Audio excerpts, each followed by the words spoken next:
En manchette, la coalition Fjord s'impose à la séance du conseil municipal, la justice climatique thème de la semaine du développement international et 64 équipes de curling s'affrontent à Kenogami.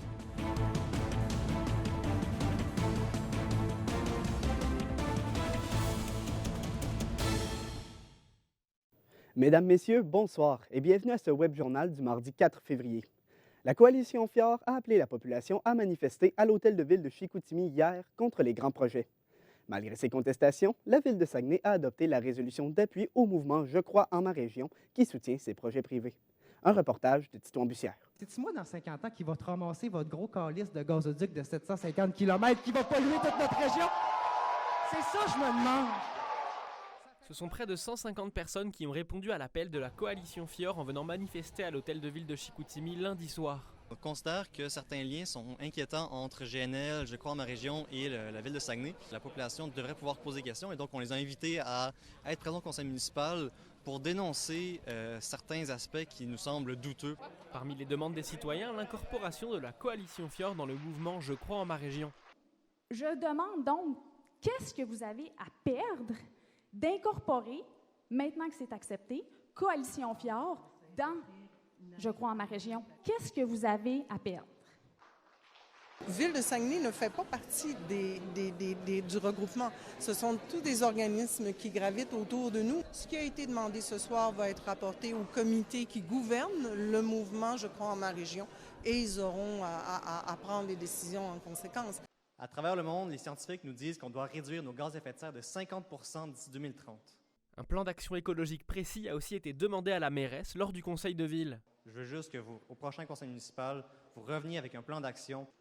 Vous avez une armée, Mme Néron, qui est prête à vous aider si vous voulez faire face à l'urgence climatique dans laquelle nous sommes. Une séance d'information publique pour mieux comprendre les enjeux des grands projets devrait voir le jour dans les prochaines semaines. C'est pour ça que j'ai demandé à la mairesse de me donner les ressources nécessaires pour être capable de monter une séance d'information sur les rôles et responsabilités des villes face à l'implantation des projets. Pour démêler tout ça, je pense que c'est important de monter le portrait de qu'est-ce que c'est le BAP, qu'est-ce que c'est le gouvernement, qu'est-ce que c'est les municipalités, puis qu'est-ce qu'on peut faire et qu'est-ce qu'on ne peut pas faire, nous, en tant que municipalité. Puis ça, c'est quelque chose que je veux pousser un peu plus loin. Malgré les quelques 150 personnes présentes à l'hôtel de ville de Chicoutimi hier soir, la coalition Fjord n'a pas réussi à faire entendre son point aux conseillers municipaux de la ville de Saguenay. Ici Titouan Bussière pour ATM Nouvelles, Saguenay. La coalition Fjord affirme avoir été entendue lors de la séance du conseil municipal hier soir. Près d'une centaine de personnes se sont présentées dans l'optique de montrer leur désaccord face à la motion d'appui des grands projets. Mon collègue Simon Carmichael s'est entretenu avec le co-porte-parole de la coalition Fjord, Adrien Guibert-Barthez. Monsieur Guibert-Barthez, bonjour. Hier, vous avez manifesté afin de montrer votre désaccord face à une motion d'appui pour les grands projets. Est-ce que vous pensez que la coalition Fjord s'est fait entendre? Oui, tout à fait. En fait, avec la centaine de personnes présentes qui ont répondu avec un appel de moins de 24 heures avant, on était vraiment contents de la réponse. Et les gens se sont fait très bien entendre par le conseil de ville, je pense. Après, est-ce qu'ils vont être écoutés? J'ai l'impression que non, mais on va continuer à faire la pression. Et justement, il y a 3 conseillers qui ont voté contre la motion. Est-ce que vous considérez ça comme une victoire pour la coalition Fjord? Bien, en fait, oui, parce que on a l'impression que les grands projets, des fois, font l'unanimité, alors que dans les faits, c'est tout à fait faux. Il y a beaucoup de gens qui sont contre GNL plus particulièrement. En fait, le fait qu'il y ait 3 votes et peut-être même un 4e avec Kevin Armstrong qui n'était pas là hier, mais qui a déjà voté contre une résolution similaire, bien, on pense que donc il y a de plus en plus de dissensions au sein de l'hôtel de ville. Et justement, est-ce que vous vous attendiez à ce qu'il y ait de la dissension comme ça parmi ces conseillers-là? Est-ce que vous avez eu des signaux? Bien, en fait, on n'a pas eu de signaux, mais la logique fait que oui, forcément, parce qu'on ne peut pas dire que GNL est un bon projet, par exemple, parce que juste en termes de gaz à effet de serre, on parle d'un minimum de 46 millions de tonnes de gaz à effet de serre. Ça, c'est l'équivalent de 60 % des gaz à effet de serre du Québec ou les émissions annuelles de 10 millions de voitures. Et plusieurs interventions hier portaient sur les liens entre le mouvement Je crois en ma région et, en fait, l'administration Néron. Qu'est-ce que vous souhaitez dénoncer là, en ces liens-là? Ce qu'on dénonce, c'est que Je crois en ma région, en fait, ce sont des employés de Promotion Saguenay qui font la promotion en théorie, 3 projets industriels, mais dans les faits, c'est un seul, GNL, étant donné que les 2 autres ont déjà été approuvés par les gouvernements. et ils font cette promotion du projet avec de l'argent public. Hier, on a su qu'ils avaient 100 000 pour le faire, et alors que le promoteur privé a 2,4 milliards de dollars dans ses poches pour le faire. Donc, il n'y a pas besoin d'argent public pour le faire davantage. Et en fait, les acteurs économiques de la région, notamment la Chambre de commerce et d'industrie Saguenay-le-Fjord, disent que ces grands projets-là seraient un peu un coup de barre pour l'économie de la région. Est-ce que vous n'avez pas peur que l'opposition à ces projets-là nuise à l'avenir du Saguenay-Lac-Saint-Jean? Pas du tout. En fait, on pense que ces projets-là vont nuire à l'avenir du Saguenay-Lac-Saint-Jean s'ils sont réalisés, étant donné les impacts sur l'économie, sur la société, sur l'environnement. Ces projets-là, on ne pense pas qu'ils sont bienfaiteurs pour l'économie. Au contraire, pour plusieurs raisons. Entre autres, premièrement, il y a une inéquité fiscale importante. Selon l'Institut de recherche et d'information socio-économique, GNL ne paierait que 5 d'impôts sur son capital, comparativement généralement à 40 s'ils avaient été basés au Québec. Et sur le point de vue de l'économie, les emplois qui sont promis, on n'a pas de garantie d'aucune façon.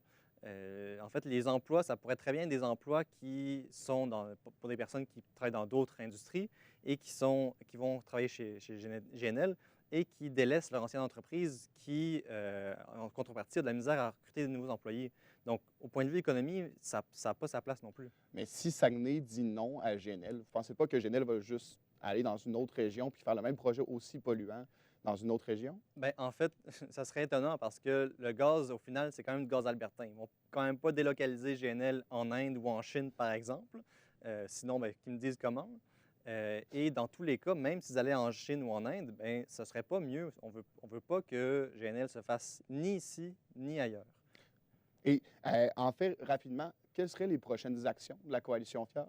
On va continuer de participer aux audiences publiques. Il y a celles qui s'en viennent, le BAP, à la mi-mars, entre autres, et faire entendre notre désaccord face au projet. Bon, je vous remercie beaucoup. Je m'entretenais avec le co-porte-parole de la Coalition Fjord, Adrien Guibert-Barthez. Les pharmacies du Saguenay-Lac-Saint-Jean subissent présentement une pénurie de masques chirurgicaux. Les craintes reliées au coronavirus expliquent cette rupture de stock, malgré le fait que le virus est absent dans la région. Myriam Tremblay, quel est l'état de la situation? Présentement, ce sont en moyenne 9 pharmacies sur 10 qui sont en rupture de masques chirurgicaux au Québec. Dans la région, c'est 8 des 10 pharmacies appelées par la station de radio Énergie 94.5 qui sont aussi en manque. Ces pharmacies sont situées à Alma, à Roberval, à Saint-Félicien, à Dolbeau-Mistassini et au Saguenay. La pénurie de masques remonte jusque chez les grossistes, donc les fournisseurs de masques, et ça remonte environ à la semaine passée. C'est les hôpitaux présentement qui sont approvisionnés en priorité et c'est un phénomène mondial, cette pénurie qui touche maintenant notre région. On peut écouter le pharmacien Pierre-Marc Gervais à ce sujet. Un mode panique en ce moment.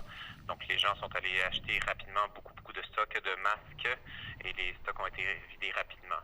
Donc, quand est-ce que ça va revenir à la normale, je ne peux pas me prononcer à ce moment-là. Et est-ce que la population a raison d'avoir peur? Non, puisqu'il n'y a pas de coronavirus sur le territoire du Québec en ce moment.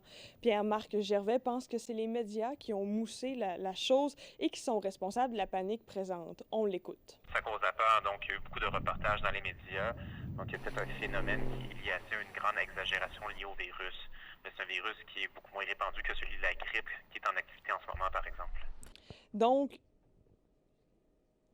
non, les masques sont utiles seulement pour les gens malades. En fait, les masques servent uniquement à protéger quand nous sommes malades. Donc, ils ont un effet limité et leur utilisation doit être plus précise que ce que l'on pense. En fait, il doit être bien mis et porté pour une période de temps courte, puisque si un masque est porté très longtemps, il s'encrasse et il n'est plus efficace. Le pharmacien recommande plutôt de tousser dans son coude et de se laver les mains au lieu de porter un masque. Très bien. Merci beaucoup, Myriam. Ça fait plaisir. La Semaine des enseignants et des enseignantes bat son plein jusqu'au 8 février partout au Québec. Au Saguenay-Lac-Saint-Jean, autant les enseignants que les commissions scolaires trouvent qu'il est important de souligner le travail qu'ils accomplissent chaque jour. Un reportage de Samuel Morin. La Semaine des enseignants et des enseignantes se déroule jusqu'au 8 février. Cette semaine est l'occasion pour la population et les élèves de dire merci à tous les enseignants et enseignantes qui préparent la relève de demain. Selon la présidente du syndicat de l'enseignement de la Jonquière, Nicole Aymon, la Semaine des enseignants et enseignantes est un moment que les professeurs apprécient particulièrement. Je sais que les enseignants disent qu'ils ont apprécié, même si ce n'est qu'un petit geste, parfois de leurs élèves, parfois de parents, parfois de direction d'école, parfois des messages justement dans les médias. Donc, juste un petit geste, ils ont dit, bien, ça a fait du bien. Au Québec, le système scolaire compte un peu plus d'1 million d'élèves. Il est donc normal, selon le conseiller en communication de la commission scolaire de la Jonquière, Dominique Arsenault, de souligner cette semaine pour remercier ces personnes qui ont choisi de travailler dans le milieu de l'éducation. Je veux dire, on ne ferait pas d'éducation s'il n'y a pas d'enseignant, d'enseignante. Il n'y a aucun élève qui va aller à l'école qui va prendre sa matière s'il n'y a pas d'enseignant, d'enseignante pour lui enseigner. Donc, c'est vraiment important de prendre une semaine pour souligner leur travail, mais surtout les remercier de leur engagement. Parce qu'après tout, ils et elles ont choisi de travailler en éducation. C'est un engagement qui dure toute une vie, puis vraiment, on les remercie. L'enseignante au primaire à l'école Le Tandem Saint-Luc, Sabrina Riverain, croit que cette semaine est une belle occasion de parler positivement du métier d'enseignant qui est souvent vu trop négativement, selon elle. Il faut valoriser la profession pour que de plus en plus de jeunes s'y intéressent parce qu'on sait qu'il y a un manque d'enseignants au Québec et que ça peut devenir un super de beau travail. Pour la Semaine des enseignants, la commission scolaire de la Jonquière a décidé de mettre en vitrine 2 de ses enseignants sur ses réseaux sociaux pour montrer le métier qu'ils pratiquent chaque jour. Samuel Morin, ATM Nouvelles, Saguenay. Les intervenants du Centre de prévention du suicide 02 ont décidé d'accompagner les personnes en deuil pour la 30e édition de la Semaine de prévention du suicide qui se tient du 2 au 8 février. Plusieurs ateliers de sensibilisation auront lieu à différents endroits dans la région. Un reportage de Maëlie Perrault-Lajoie. Comment bien soutenir les personnes dont un proche s'est enlevé la vie? Les intervenants du Centre de prévention du suicide 02 se sont penchés sur cette problématique. La personne qui meurt, elle, évidemment, laisse des proches dans le deuil, puis c'est un deuil qui est particulier. Donc, il y a beaucoup de gens qui vont passer au travers de ce deuil-là. On a quelqu'un ici qui a lancé la Semaine de prévention du suicide en faisant un beau témoignage sur comment lui avait passé au travers du suicide de certains de ses proches. C'est très, très inspirant de voir comment il peut s'en sortir. Puis, on sait que les gens qui vivent le suicide d'un proche sont plus vulnérables que les autres. En septembre 2019, la Ville de Saguenay a signé une charte de prévention du suicide. La Ville s'était engagée l'an dernier, comme vous saviez, à signer une charte de prévention du suicide pour mettre des ressources dans cette dynamique-là. La Ville respecte amplement ses engagements. On est en cours de planification, évidemment. On n'est pas encore à la mise en action. Par contre, on sent une mobilisation. Ils ont créé un comité sur lequel on siège. Puis on collabore avec eux à planifier comment on va former les gens, comment on va sensibiliser, quelles mesures de promotion on va mettre en place. Le thème « Parler du suicide sauve des vies » a été abordé pour une 3e année consécutive. Quand on parle adéquatement du suicide, quand on parle vraiment de la problématique puis des enjeux du suicide, on aide à informer les gens, puis informer les gens, ça n'a pas d'effet négatif au niveau de cette problématique. Plusieurs ateliers et interventions auront lieu jusqu'au 8 février. D'ici là, si vous ou un de vos proches a besoin d'aide, appelez au 1-866-APPEL. Le Centre de prévention du suicide 02 est disponible 24 heures sur 24. Ici Maëlie Perrault-Lajoie pour ATM Nouvelles, Saguenay. Les résidents de Saint-Stanislas n'auront maintenant plus besoin d'aller à l'extérieur de la municipalité pour faire le plein d'essence. Un montant de 120 000 était nécessaire pour la mise sur pied d'une pompe à essence libre-service qui a été installée derrière l'hôtel de ville. Les résidents de la municipalité étaient privés de ce service depuis près de 25 ans. Ils devaient alors faire le plein à Dolbeau-Mistassini ou à Saint-Eugène. Les motoneigistes qui traversent la MRC Maria-Chapdelaine pourront également profiter de ce service. Les étudiants du Québec se préparent à une nouvelle grève pour la crise climatique qui devrait avoir lieu dans la semaine du 30 mars. La nouvelle coalition étudiante pour un virage environnemental et social prévoit des manifestations, des conférences et des ateliers pour dénoncer l'inaction face au changement climatique. L'organisation revendique que le gouvernement québécois mette en place un plan d'action complet d'urgence climatique, notamment pour atteindre la carboneutralité en 2030. Plusieurs activités seront organisées par le Centre de solidarité internationale du Saguenay-Lac-Saint-Jean dans le cadre de la Semaine du développement international. Un café-causerie sur le thème de la justice climatique et des rencontres à l'hôtel Camille Lavoie d'Alma sont notamment prévues à l'horaire. Marianne Gay, pourquoi avoir choisi la justice climatique comme thème de la semaine? Eh bien, en fait, Samuel, c'est qu'ici au Canada, on ne vit pas beaucoup les injustices climatiques, mais c'est tout à fait différent pour nos voisins qui sont au sud, qui, eux, subissent les conséquences de nous, les pays qui sont plus au nord. On peut écouter l'agente à l'éducation au Centre de solidarité internationale du Saguenay-Lac-Saint-Jean, Érika Bouchard, à ce sujet. C'est là qu'on parle de justice et d'injustice climatique. À la fois les personnes qui sont les plus victimes, les plus vulnérables, ça va être ceux aussi qui vont avoir fait le moins de conséquences par rapport à l'environnement. Elle explique aussi, Erika Bouchard, qu'il y a plusieurs types de populations qui sont atteintes par les injustices climatiques, notamment, on l'a expliqué, là, les pays du Sud versus les pays du Nord, mais il y a également la jeunesse qui va devoir vivre avec les générations futures avec des conditions beaucoup plus difficiles. C'est la même chose avec les personnes âgées qui vont devoir vieillir dans des conditions peut-être plus difficiles. Et elle expliquait notamment que les femmes dans les pays du Sud vont devoir aller dans les champs, faire leur travail, peut-être dans des conditions où il y a plus de sécheresse, donc ça sera plus difficile de faire leur boulot là, dans les prochaines années. Et quelles sont les autres activités qui sont au menu? Bien, en fait, l'outil de promotion principal de la semaine internationale, c'est la bande dessinée Air, Mer et Terre que l'on peut voir pour la semaine d'intervention internationale. Et ça a été créé par Mathieu Cassando. C'est lui aussi qui avait fait la bande dessinée l'année dernière. Et il y a à l'intérieur un petit questionnaire là, pour savoir si on a les bonnes conditions environnementales. Et quels petits gestes pourrait-on poser chaque jour pour contribuer au développement international? Bien, en fait, Samuel, on les connaît, là, les petits gestes, c'est notamment réduire notre consommation d'eau en prenant des douches de peut-être 5 minutes à la place d'1 heure. Ça peut faire une grande différence. Et aussi, là, aider au recyclage, ça peut être une bonne option. Merci, Marianne. Ça m'a fait plaisir. Il n'y aura pas de pêche blanche à Saint-Fulgence cet hiver. C'est l'organisme Pêche Blanche Saint-Fulgence qui a annoncé la décision sur sa page Facebook hier parce que l'endroit est pratiquement à l'eau claire. Le maire, Gilbert Savard, affirme qu'ils n'ont pas eu le choix de remettre la pêche blanche à l'an prochain. La ville de Saguenay se veut rassurante quant à l'avenir du centre de tri de Saguenay, alors que le conseiller municipal, Simon-Olivier Côté, précise qu'il n'y aura aucune interruption de service et qu'aucun travailleur ne sera mis à pied. La mairesse de Saguenay, Josée Néron, affirme que la ville avait vu venir le coup et avait commencé des démarches en 2019 pour le maintien du service. C'est cette semaine qu'a lieu la 30e édition du tournoi régional des retraités de la Brosse d'Argent au club de curling de Kenogami. Le tournoi compte 64 équipes venant de partout au Saguenay-Lac-Saint-Jean. Un reportage de Samuel Bouchard-Baudouin. Malgré 32 équipes de Kenogami et 32 autres venant de partout dans la région, le tournoi régional des retraités de la Brosse d'Argent est facile à mettre sur pied selon ses organisateurs. 64 équipes. Ça se divise très bien. C'est plus facile pour les parties. Tous les gens vont jouer leurs 3 parties. C'est beaucoup plus facile de faire le calendrier de 64 équipes ou un chiffre impair, puis c'est plus difficile un peu. Le tournoi, qui en est à sa 30e édition au club de curling, est très populaire. L'organisation doit même dire non à certaines équipes qui voudraient faire partie de la joute. Il y a beaucoup d'équipes qui aimeraient jouer, puis on est obligé de limiter. On pourrait avoir peut-être 10-12 équipes, des fois 15 équipes de plus, mais on ne peut pas en prendre plus que 64.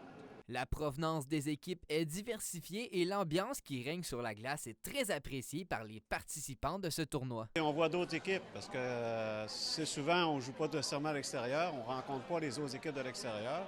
Fait que là, il y a des équipes de Dolbeau, il y a des équipes de Saint-Félicien, un peu partout. On va se faire voir d'avoir des nouvelles équipes.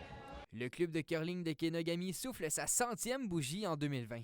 Le plus vieux club de la région voit sa popularité continuer d'augmenter, et ça malgré son vieillissement. On est de plus en plus de monde qui viennent jouer. Donc, nous autres, ça nous apporte du gaz pour continuer pour encore, peut-être pas 100 ans, mais au moins un autre 50 ans. Là.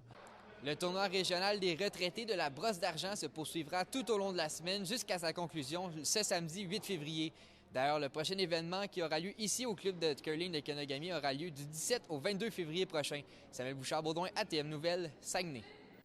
La première traversée ouverte au public de la 12e édition du double défi D2 Mario débutait ce matin. Cet événement consiste à marcher entre Roberval et le parc national de la Pointe-Taillon. Olivier Savard, combien de temps dure la traversée? Bien, Samuel, il faut dire qu'elle dure 3 jours. Donc, elle commençait donc ce matin, mardi le 4, et elle terminait donc jeudi prochain, le 6. Il devait arriver donc jeudi prochain, le 6, alentour de midi. Et il partait au Parc national de la Pointe-Taillon, donc. Et il partait ce matin du village sur glace de Roberval. Et quel genre de température était au rendez-vous ce matin? Bien, il faut dire qu'elle était correcte. Il s'attendait déjà à ce qu'elle soit clémente, puisqu'il y a déjà eu donc une traversée privée du 31 janvier au 2 février, donc c'est la fin de semaine dernière. Et il ne s'attendait pas vraiment à ce qu'il y ait de changement. D'ailleurs, M. Yann Goyette, donc responsable de l'événement, va nous en parler. Je dirais que cette année, là, notre première traversée, la température a été très clémente. Là, on a été chanceux. Cette édition-ci, on n'annonce pas non plus là, des trop gros froids, mais je dirais là, qu'aujourd'hui, on a quand même un vent là, sur le lac. Et est-ce qu'on connaît le montant d'argent qui a été récolté? Pour l'instant, pas vraiment. M. Yann Goyette me dit justement qu'il ne connaissait pas puisque ce n'est pas encore terminé. Cependant, il m'a révélé donc, en entrevue qu'ils avaient dépassé les 100 000 on va savoir donc le montant total dimanche prochain à la fin de la 3e traversée. Et combien de participants sont actuellement sur le lac? Il y a 44 participants, très exactement, pas un seul de plus. Ça, c'est dû à diverses raisons que M. Goyette va encore là nous expliquer. On l'écoute. Oui, nous, on limite, là, dans le fond, à 44 participants par traversée. Là, c'est une réalité physique. Là. On a des tentes pour héberger tout le monde, mais on a un nombre limité dans les tentes. Et en même temps, il faut dire aussi qu'il y a plusieurs bénévoles. Donc, au total, ça fait près de 70 personnes, soit un bon petit groupe sur le lac. Et rapidement, la population va avoir hâte de finalement commencer la marche. Oui, ils étaient contents d'être là, selon M. Goyette. On l'écoute dire le mot de la fin. Côté participants, on a pu leur jaser ce matin. Et tout le monde est bien heureux d'être ici. Les gens sont vraiment contents de pouvoir enfin partir sur le lac Saint-Jean. Merci beaucoup, Olivier. On attend des nouvelles jeudi. Ça me fait plaisir. L'équipe de sculpture SAG Sculpt, composée de Louis-Gabriel Jean, Karen Blackburn et Danny Ouellette, a remporté la première position du concours professionnel de Saguenay-en-Neige dimanche. Dans la foulée de l'événement, ma collègue Anne-Sophie Gagné s'est entretenue avec le capitaine Louis-Gabriel Jean. Donc, c'est la 14e fois que vous participez à Saguenay-en-Neige. Comment vous avez réagi quand vous avez remporté la première position? C'est toujours un sentiment euphorique. Là. On n'y croit jamais, on s'en attend jamais vraiment parce que le calibre est tellement élevé, puis les autres font toujours un super travail. Donc, c'est une super joie de gagner. Là. On n'y croit jamais. C'est sûr. Puis, comment vous décrivez votre sculpture Passion éphémère, si je ne me trompe pas? En gros, on a fait un peu un parallèle entre la neige et le soleil, que quand le soleil décide de s'en mêler à une sculpture, la neige fond, ça détruit la sculpture. Et un petit frère avec son grand frère qui détruit son jeu de bois, parce qu'on a fait un jeu de bois comme un jeu de construction en bois. Puis c'est un peu le parallèle qu'on a voulu faire, là. Puis ça vous a pris combien de temps de faire cette sculpture-là? À 3 membres d'équipe, c'est une centaine d'heures, donc environ 30-35 heures par personne. Puis, où vous trouvez votre inspiration? Parce que vous devez toujours, constamment, en fait, venir avec quelque chose de nouveau à travers les sculptures que vous faites. Oui, absolument. C'est là le défi. On regarde des images sur Internet. Nous, on va dire notre marque de commerce, notre façon de faire, c'est de prendre un objet qui est plus petit puis de le grossir, ou bien des choses qui nous rappellent notre enfance. Puis, c'est vraiment d'accrocher l'œil. On cherche vraiment à faire plaisir au public, à faire plaisir aux enfants. Puis là, ça fait 15 ans que vous faites, environ 15 ans que vous faites de la sculpture. Est-ce que vous avez une formation particulière? Aucune. Non? On a commencé un jour, on a décidé, pourquoi on n'irait pas essayer ça dans les blocs amateurs à Saguenay-en-Neige? La piqûre, on a pogné la piqûre, puis depuis ce temps-là, depuis 2012, on est professionnel, puis même que maintenant, on voyage un peu à travers le monde, là. Fait que, c'est vraiment impressionnant. Oui. Puis en plus, vous avez 2 autres membres dans l'équipe, vous n'êtes pas seul. Comment votre équipe a-t-elle évolué là, depuis 2005? Parce que ça fait quand même longtemps que vous faites ça.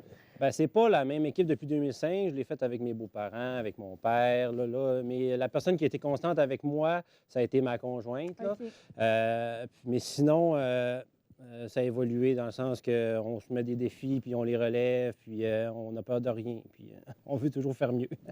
Puis, vous avez également participé à plusieurs concours internationaux, dont Valoir en France. Oui. Est-ce que vous direz que le niveau de compétition est plus élevé peut-être à l'international qu'en région? Comment c'est différent? Moi, je dirais que c'est différent. Je ne suis pas sûr que ça se compare vraiment parce que, tu sais, que ce soit la neige est différente, la température, le climat est différent. Donc, c'est pas le même résultat au bout de la ligne qu'on est capable de donner. Donc, c'est embêtant de dire que c'est mieux à quelque part d'autre. Les deux, là, tirent leur épingle du chapeau sans problème. J'espère que je n'ai pas inventé une expression.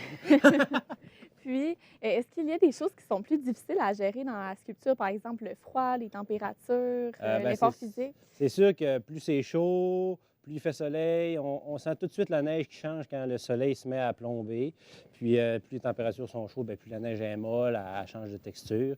Sinon, c'est sûr que côté effort physique, c'est quand même assez difficile. Là. Ça a l'air de rien quand on regarde ça, mais on en donne beaucoup des coups de pelle. Puis évidemment. Puis, est-ce qu'il y a certains entraînements que vous faites par rapport à ça pour vous préparer? Encore une fois, ma réponse va être non. Ouais. On arrive au mois de janvier, bon, ben c'est là que ça se passe, puis on fait notre possible, là, puis on réussit toujours à passer à travers. Puis là, maintenant, pour le futur de Sac Sculpt, c'est quoi vos projets? Les projets, je dois avouer que ça se dessine pas mal à l'automne. On magasine les concours un peu sur Internet qui est un peu partout dans le monde, puis on voit qu'est-ce qu'on veut faire. C'est sûr, Saguenay-en-Neige, c'est toujours une place qu'on veut faire à chaque année. Mais sinon, on vise toujours peut-être retourner en Russie, la Chine, des choses comme ça. Là. Il y a plein de possibilités. Bien, merci, M. Jean. Et à la météo, Jette Brouillette, la température a été assez clémente aujourd'hui au Saguenay-Lac-Saint-Jean. En effet, Samuel, on a eu droit à un temps très doux aujourd'hui au Saguenay-Lac-Saint-Jean avec des températures avoisinant le moins 1 degré Celsius. Le ciel a été généralement couvert avec quelques flocons de neige. Et pour ce soir et cette nuit, eh bien, ça restera généralement nuageux avec toujours de la neige pour la soirée et une partie de la nuit. On aura des températures variant entre moins 5 et moins 6 degrés pour ce soir, qui chuteront ensuite à moins 12, moins 13 degrés pour cette nuit, autant au Saguenay qu'au Lac-Saint-Jean.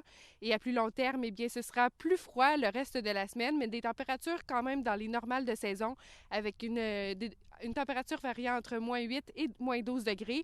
Ce sera généralement nuageux pour le reste de la semaine avec quelques éclaircies de soleil, et de la neige est prévue vendredi, alors que Saguenay devrait recevoir environ 1 cm de neige et 2 à 4 cm sont attendus au Lac-Saint-Jean. Donc oui, Samuel, ça a été très doux aujourd'hui, mais ce sera plus froid le reste de la semaine, donc couvrez-vous bien si vous avez à sortir. Merci beaucoup, Jade. Mesdames et messieurs, merci beaucoup d'avoir été là. Au revoir.